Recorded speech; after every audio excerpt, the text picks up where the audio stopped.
Next week is Minority Enterprise Development Week, and today we want to welcome Lottie Ryans with the 1st Tennessee Development District and Carroll Murphy, local community leader to Daytime, to discuss this very important week in the history of minority-owned businesses in our region. Good morning to you both. Good morning. Good morning. And Lottie, where did the idea for all of this come from?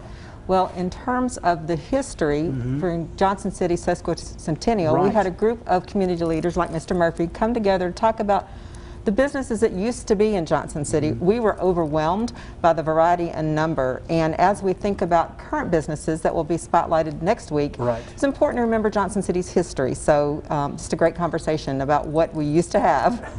And you can speak to that, Mr. Murphy. Tell us about the history of minority-owned businesses in Johnson City. There were several grocery stores. Dry cleaners was a big one. But, you know, with the modern day that faded out, I think about 50s Palm Beach, another clothing company started washing wire.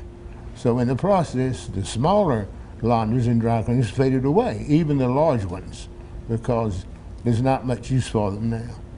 And those businesses really relied on each other back in the day. They did. They were family owned. The Collies, Mr. Hugh Colley Sr. and his two sons ran a dry cleaners for years, and Mr. Moncrief, several, Mr. Smith, all of those gentlemen ran first-class dry cleaners.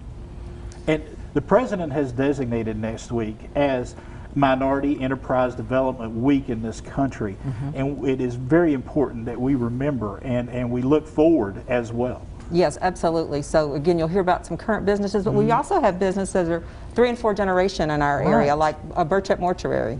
John Burchett has kept that family business going. You know, we saw a lot of neighborhood businesses, you know, back at Mr. Murphy's time in the community growing up, where we saw grocery stores and restaurants and apartment, you know, rooms for rent and those kinds of things out of necessity, but also out of keeping the neighborhood strong.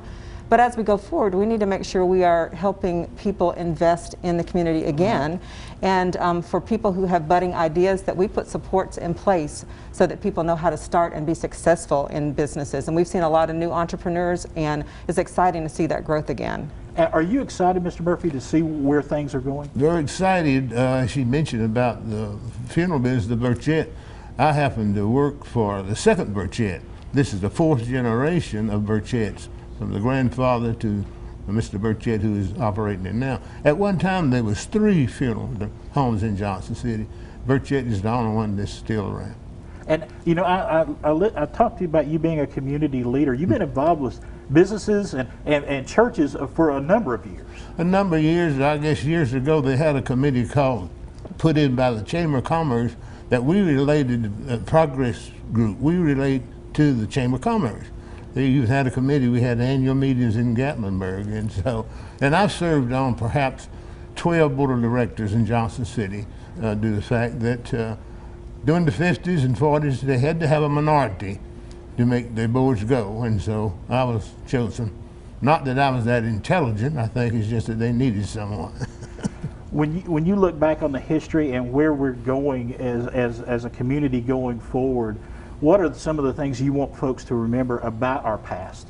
I want to remember that we had a lot of input. The African American community had a lot in every aspect. If you would look back and we had time, I could go back and show you where we had in every department that's involved here in Johnson City, there was African Americans involved in it. It seems like now it has sort of slacked off, but I've watched it from the 40s up until this present day. So vitally important, you know, is we're going to take a look over the next few weeks at minority-owned businesses across our region.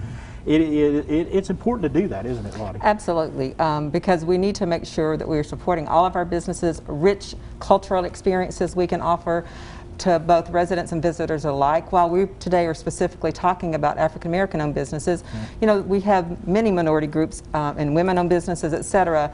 in our region, actually, not just in Johnson City, and it's really important that we spotlight those, that we are patrons of those businesses, because we want every business in our region to succeed.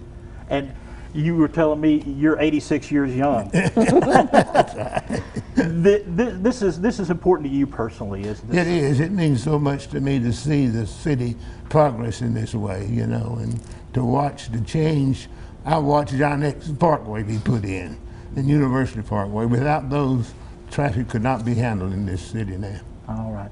Mr. Carroll Murphy, thank you so much. Lottie, thank you so much for stopping by Thank today. you. And over the coming weeks, we're going to be introducing you to local minority-owned businesses. It is all part of Minority Enterprise Development Week.